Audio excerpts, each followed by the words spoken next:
En manchette aujourd'hui, séance du conseil municipal à Sainte-Geneviève-de-Berthier. Le maire et un conseiller municipal absent en raison de la COVID. Bonjour à tous, bienvenue à votre bulletin d'information sur les ondes de CTRB, votre télévision locale et régionale, aujourd'hui le 4 octobre. Il y avait deux absents à la table des élus du conseil municipal de Sainte-Geneviève-de-Berthier à l'occasion de la séance mensuelle de la municipalité. Ça s'est tenu mardi soir. Le maire Robert Pufal et le conseiller municipal René Darvaux étaient absents. Les deux élus ont testé positif à la COVID suite à leur passage au récent congrès des municipalités où ils assistaient tous les deux il y a quelques jours. La séance s'est donc déroulée en présence des 5 autres membres du conseil municipal et c'est le conseiller Guy Burel qui a assuré l'intérim. On l'écoute à la place du maire, donc au siège du maire, en début de séance. Bonjour, je suis Guy Burel, conseiller district 4 en remplacement de M. le maire. Malheureusement, on a la COVID qui a décimé un peu les membres du conseil. M. le maire et M. Darvaux sont absents en raison de la COVID. Donc, par après, on a appris que, évidemment, les deux membres du conseil étaient au congrès des municipalités il y a quelques jours. Toujours à Sainte-Geneviève-de-Berthier. Il a aussi été question, lors de cette assemblée du mois d'octobre, des travaux en cours liés à la construction du garage municipal. On sait que c'est amorcé depuis un certain temps. On écoute les élus confirmer l'adoption de certains paiements à cet effet puisque les travaux progressent. Donc, on passe aux travaux publics, section 6.1, construction Roland Beauséjour et Fils. On a un décompte progressif numéro 2, c'est bien ça, pour le projet d'agrandissement du garage municipal au montant de 80 274,43 plus taxes. Alors, j'aurais besoin d'un proposeur, M. Laferrière, et le secondaire, M. Bayard. Êtes-vous d'accord, messieurs? Donc, à l'unanimité. On est rendu au 6.2, études et humeurs architectes. On a un projet, toujours le projet d'agrandissement du garage municipal. On a une facture de 8 500 $ liée à ce projet-là. Donc, j'aurais besoin d'un proposeur. M. Soulière et un secondaire, M. Laferrière. Êtes-vous d'accord, monsieur? Parfait, l'unanimité. Le point 6.3, CLA Expert Conseil. Facture aussi, encore pour l'agrandissement du garage municipal, on est à 1 200 $ plus taxes. Alors, j'aurais besoin d'un proposeur, M. Cloutier, et le secondaire, M. Soulière. On n'est pas nombreux ce soir. Ouais. Donc, tout le monde est d'accord, à l'unanimité. Le point 6.4, construction MOCA, le décompte progressif pour le projet Grande Côte, le numéro 4, corrigé. On avait un petit montant qui devait être vérifié. Donc, on a un total de 1659,68 plus taxes. J'ai besoin d'un proposeur, M. Laferrière, et secondé par M. Soulière. Êtes-vous d'accord, monsieur? Oui. Oui. Donc, à l'unanimité. Le point 6.5, ça va être le mois prochain, donc on y est annulé pour cette séance-ci. On est au 6.6 maintenant, GBI Expert Conseil.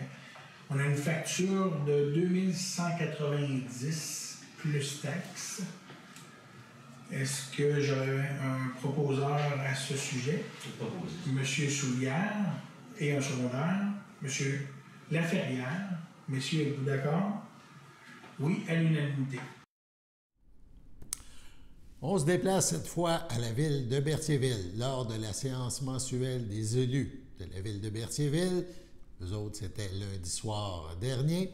Les membres du conseil municipal ont confirmé 3 dossiers, 2 en lien avec des demandes de citoyens voulant effectuer des travaux à leur résidence située dans un PIIA, donc un secteur patrimonial, ça prend une autorisation, Et un troisième dossier, lui, rattaché à une demande de construction de 3 édifices à logement. On parle ici d'un projet résidentiel intégré.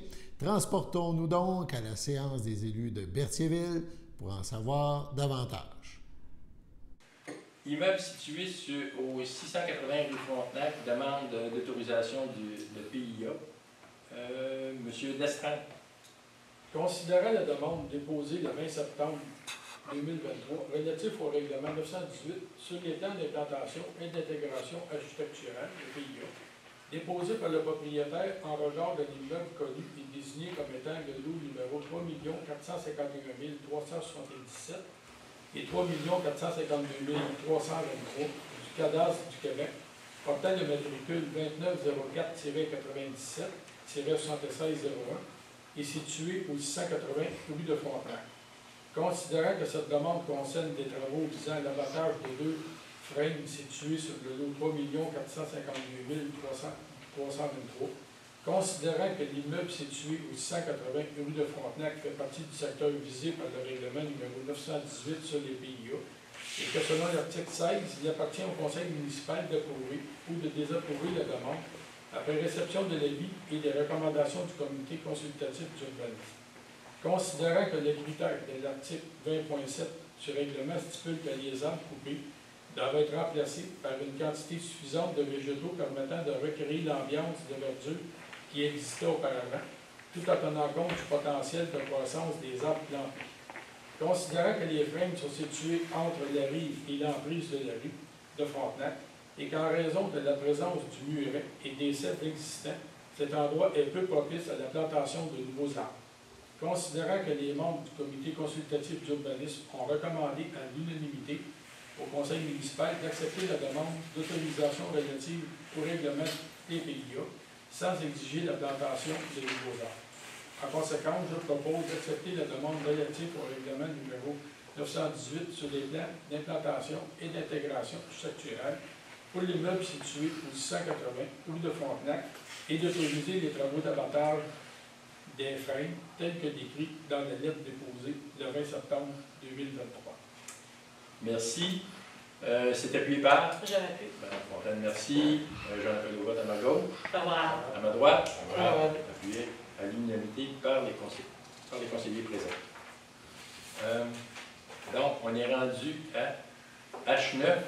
Immeuble situé au 750 rue de Frontenac, demande d'autorisation de PIA. Bon, venez. Monsieur Destran. Considérant la demande datée du 13 septembre 2023 relative au règlement 918 sur les plans d'implantation et d'intégration structurelle de PIA, déposé par le propriétaire en regard de l'immeuble connu et désigné comme étant le lot numéro 3 450 632 du cadastre du Québec, portant le matricule 2904-95-1481 et situé au 750 rue de Frontenac. Considérant que cette demande concerne les travaux visant l'abattage d'un frame, considérant que l'immeuble situé au 750 rue de Frontenac fait partie du secteur visé par le règlement numéro 918 sur les PIA, et que selon l'article 16, il appartient au conseil municipal d'approuver ou de désapprouver la demande après réception de l'avis et des recommandations du conseil consultatif d'urbanisme, le CCI. Considérant que les critères C de l'article 20.7 du règlement stipule que les arbres coupés doivent être remplacés par une quantité suffisante de végétaux permettant de recréer l'ambiance de verdure qui existait auparavant, tout en tenant compte du potentiel de croissance des arbres plantés. Considérant que le frein est situé en cours latéral et que de nombreux arbres y sont déjà présents, rendant cet espace peu favorable à la plantation de nouvelles arbres, considérant que les membres du comité consultatif d'urbanisme ont recommandé à l'unanimité au conseil municipal d'accepter la demande d'autorisation relative au règlement sur les PIA sans exiger la plantation de nouvelles arbres. En conséquence, je propose d'accepter la demande relative au règlement numéro 918 sur les plans d'implantation et d'intégration structurelle pour l'immeuble situé au 750 rue de Frontenac et d'autoriser les travaux d'abattage du frame tels que décrits dans la lettre datée du 13 septembre 2023. Merci. C'est appuyé par? C'est appuyé par moi, merci. Madame Fontaine, merci. J'en appelle au vote à ma gauche. Favorable. À ma droite. Favorable. Oui, à l'unanimité des conseillers. conseillers présents. La misère avec ça. Absolument. Je voudrais juste peut-être ajouter, Oui. dans les deux cas, les freins sont malades, Sont sont malades affectés et- par la grille du frein. Donc, il faut le mentionner. Là. Oui, C'est c'est peut-être pas mentionné dans la résolution. Là. On accepte l'abattage, mais parce qu'ils sont attaqués par la grille du frein. Merci beaucoup. On risque d'en avoir pas mal de ces genres de choses-là. En tout cas, je pense que l'année prochaine aussi, on en aura quand même beaucoup de ça. Malheureusement. H10, immeuble situé au 851 rue de Montcalm. C'est un projet résidentiel intégré. Juste vous dire que celui-là, il y avait eu un refus du projet précédent, donc il est en août. Là maintenant, c'est une présentation d'un nouveau projet en conformité avec les demandes de la ville. Donc, c'est à réduire la densité. Le bâtiment, marge de recul équivalent aux voisins et stationnement en arrière, qui étaient les points qui avaient été discutés. Puis, comme vous allez voir, ben, le promoteur a fait des changements. Donc, M. Destrand. Considérant la demande déposée à l'égard du règlement numéro 944 relatif au projet résidentiel intégré, déposé pour les meubles connus et désigné comme étant le lot numéro 5 133 914 du cadastre du Québec, portant le matricule 2904-74-3040 et situé au 851 rue de Montcalm, ainsi que du lot vacant numéro 5 133 915. Considérant que le projet vise la construction de 3 nouveaux immeubles, de 3 logements, tels que décrits dans le document de présentation daté du 11 septembre 2023, soumis par le mandataire désigné par le propriétaire de l'immeuble. Considérant que les critères d'admissibilité prévus au règlement numéro 944 relatif au projet résidentiel intégré de la ville de Berthierville sont rencontrés, à savoir 1. Contraintes relatives à la forme du terrain. 2. Impossibilité de rentabiliser le lot par un projet conventionnel. 3. Possibilité pour chaque bâtiment d'avoir leur branchement distinct. Considérant que tous les critères d'encadrement du dit règlement sont respectés, à l'exception du critère 28.3.1 qui stipule que la largeur minimale d'une allée véhiculaire doit être de 7 mètres. Considérant que le règlement prévoit que le caractère normatif n'a pas pour effet de rendre irrecevable une demande de projet résidentiel intégré ainsi que de le rendre inadmissible à l'approbation par le conseil municipal lorsqu'un ou des critères ne sont pas satisfaits. Considérant que la largeur de l'allée véhiculaire proposée est de 6 mètres, est conforme aux dispositions du règlement du zonage numéro 748 et ses amendements, considérant que par son implantation, son architecture ainsi que son aménagement paysager, le projet intégré s'inscrit dans le cadre bâti existant de façon harmonieuse et permet une rentabilisation des lots 5 133 914 et 5 133 915. Considérant que le projet intégré propose une superficie en espace libre supérieure aux normes prescrites par le règlement numéro 944 relatif au projet résidentiel intégré, ainsi que par le règlement de zonage numéro 748 et ses amendements. Considérant que les travaux d'aménagement paysager devront être réalisés conformément au plan soumis dans le document et présentation et complétés au plus tard 18 mois après l'émission du premier permis de construction, tel que prévu à l'article 7.11.3 du règlement du zonage numéro 748 et ses amendements. Considérant que les membres du comité consultatif d'urbanisme ont recommandé au conseil municipal d'accepter le projet résidentiel intégré, en conséquence, je propose d'accepter la réalisation du projet résidentiel intégré sous le lot 5 133 914 et 5 131 915, conformément aux documents de présentation soumis par le mandataire désigné. Merci. Et c'est appuyé par? M. Darbo, merci. J'en appelle au vote à ma gauche. À ma À ma droite. Appuyé à l'unanimité des conseillers présents. Le Centre intégré de santé et de services sociaux, le CI3S de Lanaudière, souhaite informer la population que dans le cadre du chantier d'agrandissement et de réaménagement de l'hôpital Pierre-Legardeur, c'est à Terrebonne, d'importants travaux sont en cours à proximité de l'urgence. Ces derniers ont un impact sur les secteurs de l'urgence et du stationnement des usagers. L'accès à ces lieux est donc restreint pendant environ 2 mois, soit depuis le début octobre jusqu'à la fin du mois de novembre. La circulation des véhicules à l'entrée de l'urgence est ainsi modifiée. Il en est de même pour celle des piétons, particulièrement les usagers qui doivent se rendre à l'urgence. Précisons qu'il est tout de même possible d'arrêter son véhicule un bref instant afin de déposer un usager au débarcadère de l'urgence. Les espaces de stationnement réservés aux usagers de l'urgence ont été relocalisés temporairement dans le stationnement des employés à quelques pas de l'entrée. Les usagers ont accès gratuitement à ces places. Il est à noter que seulement les espaces de stationnement réservés aux personnes à mobilité réduite et détenant une vignette demeurent accessibles dans le stationnement de l'urgence pour la durée des travaux. Des affiches bien visibles et des signaleurs sont sur place pour permettre aux usagers de diriger correctement les gens qui arrivent. Soulignons que les travaux mentionnés permettent la mise en place du réseau électrique souterrain qui alimentera les nouvelles sections de l'hôpital. Le CI3S de Lanaudière remercie les usagers pour leur patience et leur compréhension pendant le déploiement du chantier. Pour plus d'informations concernant le projet d'agrandissement et de réaménagement de l'hôpital Pierre-Le-Gardeur, c'est possible d'aller sur le site Internet du CI3S de Lanaudière. Sur ce, passons à la pause. Chers téléspectateurs, vous êtes cordialement invités le samedi matin dès 9h30 à notre bingo télédiffusé de nos studios de Berthierville. Depuis plusieurs années, nos adeptes de la télévision régionale se sont divisés un montant de 600 $, disponible chaque semaine lors de notre joute de bingo à CTRB. Un amical animateur et ses joyeux compères, dont un technicien et deux bénévoles, partagent tour à tour cette émission dans le but de vous agrémenter durant 60 minutes. Un moment de plaisir qui pourrait s'avérer payant pour vous. Vous pouvez donc vous procurer les cartes de jeu chez les dépositaires participants et j'ai nommé à Berthierville, le dépanneur Formule 1 et le garage Pétroquet sur la rue Gilles Villeneuve, le marché IGA Extra sur la rue Gabrielle Brissette, le marché Métro sur la rue Notre-Dame et la pharmacie Proxime sur la rue Frontenac.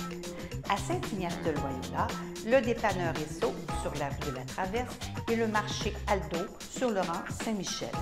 C'est donc un rendez-vous hebdomadaire chaque samedi matin dès 9h30 sur les ondes de CTRB, votre télévision régionale et communautaire, maintenant en haute définition.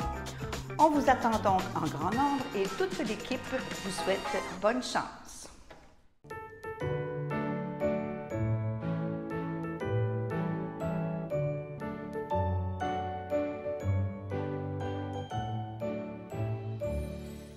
Les anniversaires du 4 octobre, tout d'abord le Centre d'action bénévole d'Autrey souhaite bonne fête à Gilles Cardin et à Yves Ricard.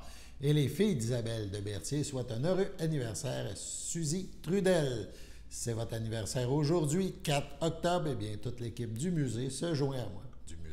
On va parler du musée d'art. Toute l'équipe de CDRB se joint à moi et vous souhaite bonne fête. Le Musée d'art de Joliette poursuit sa collaboration avec l'historienne de l'art Esther Trépanier pour la présentation d'une conférence annuelle qui prendra comme point de départ une œuvre de la collection du Musée joliettain, Le port de Montréal d'Adrien Hébert, peintre par excellence du Montréal moderne. Adrien Hébert offre un riche portrait de l'essor de la ville de Montréal au lendemain de la Première Guerre mondiale, de son architecture portuaire, de ses rues animées, des transformations des pratiques vestimentaires des Québécois durant l'entre-deux-guerres. Cette conférence examinera le parcours de l'artiste, ses réflexions sur l'art et la façon dont il a été perçu par ses contemporains. La collection du Musée d'art de Joliette compte une douzaine d'œuvres d'Adrien Hébert qui seront pour la plupart mises en valeur lors de cette présentation. Donc, on rappelle, ça se déroulera le dimanche 8 octobre, 14h. Il y a un coût. Si vous réservez en ligne, les membres du musée, ça coûte 5 $, les non-membres 12 $, membres de la FADOC 10 $. Un étudiant en art visuel du Cégep de Joliette, c'est gratuit. En présentiel, donc si vous vous rendez et vous payez sur place, les membres du musée, c'est 8 $, les non-membres 15 $, les gens de la FADOC 12 $ et les étudiants en art visuel du Cégep, c'est 0 $. Donc, c'est ouvert au grand public. On poursuit notre information, cette fois au CREL de Lanaudière, le Conseil régional de l'environnement de Lanaudière, le CRE, Lanaudière, est fier d'annoncer le lancement de son tout nouveau logo, une étape importante dans l'évolution de l'organisme. Ce logo symbolise l'engagement de toute l'équipe et du conseil d'administration à représenter et à protéger l'ensemble du territoire lanaudois, aussi diversifié et variable soit-il. Après 32 ans d'existence, il était temps de se réinventer, de repositionner le CRE Lanaudière au cœur des acteurs incontournables de notre superbe région et que notre logo le démontre, a mentionné Mireille Asselin, présidente du conseil d'administration du CRE Lanaudière. Nous avons imaginé un logo inclusif, rassembleur et axé sur l'importance essentielle des ressources naturelles. C'est donc avec fierté que nous lançons officiellement aujourd'hui ce logo. Il inspire déjà toute notre équipe, nos collaborateurs et colore les prochaines actions régionales en environnement. Sur ce, passons à la pause.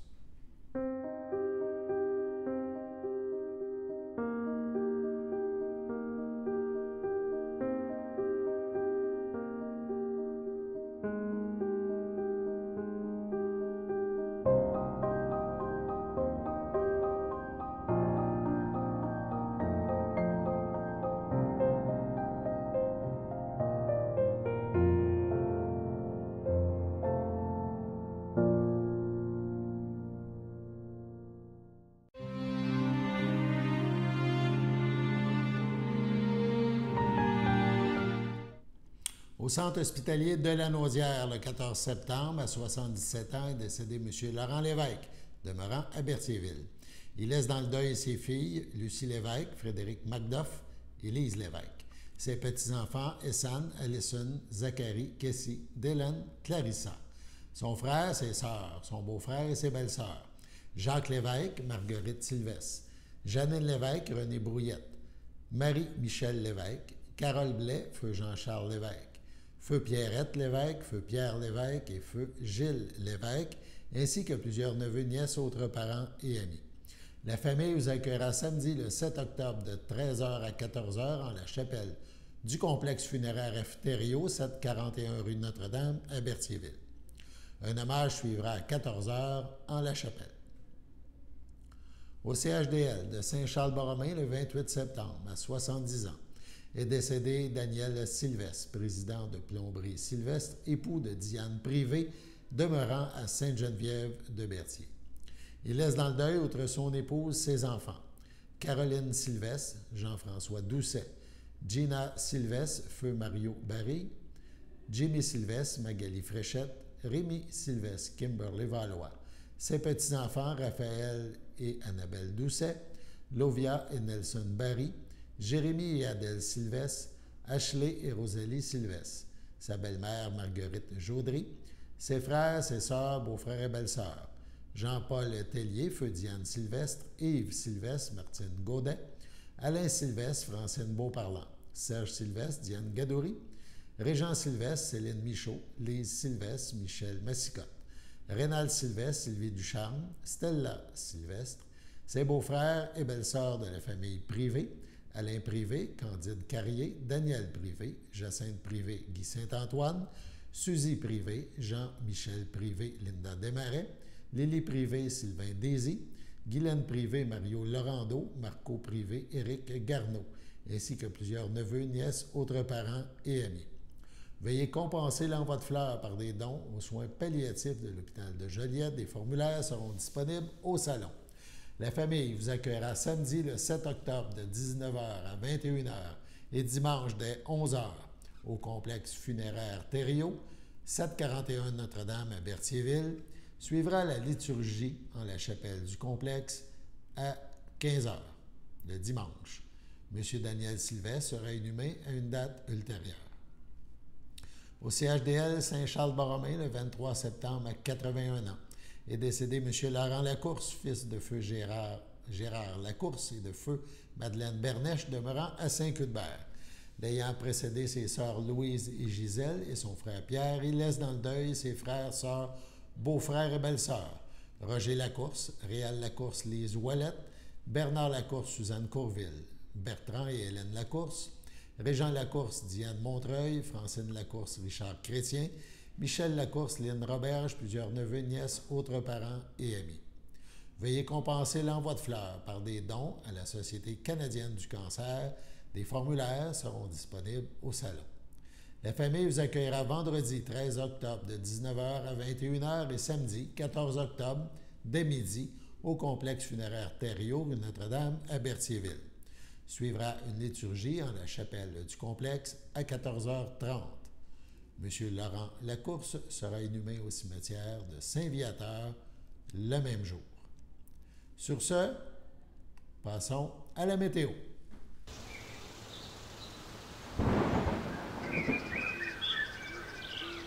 Bienvenue à votre météo de cette semaine. Aujourd'hui, mercredi après-midi, ce sera un temps ensoleillé, une température de 26, un temps ressenti de 26. Mercredi soir, ce sera dégagé, une température de 20, un temps ressenti de 20.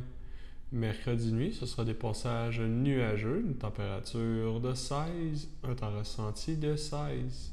Jeudi matin, ce sera un ciel variable, une température de 17, un temps ressenti de 17. Jeudi après-midi, ce sera un ciel variable, une température de 26, un temps ressenti de 26. Jeudi soir, ce sera un ciel variable, une température de 21, un temps ressenti de 21. Et voilà, c'était tout pour votre météo.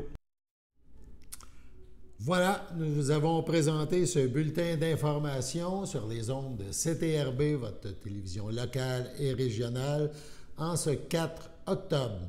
Alain Bellemare au pupitre. Et au nom de toute l'équipe, on vous remercie d'être des nôtres jour après jour. Sur ce, on vous invite à notre prochaine édition du bulletin d'information à CTRB. Demain, c'est donc un rendez-vous. Au plaisir.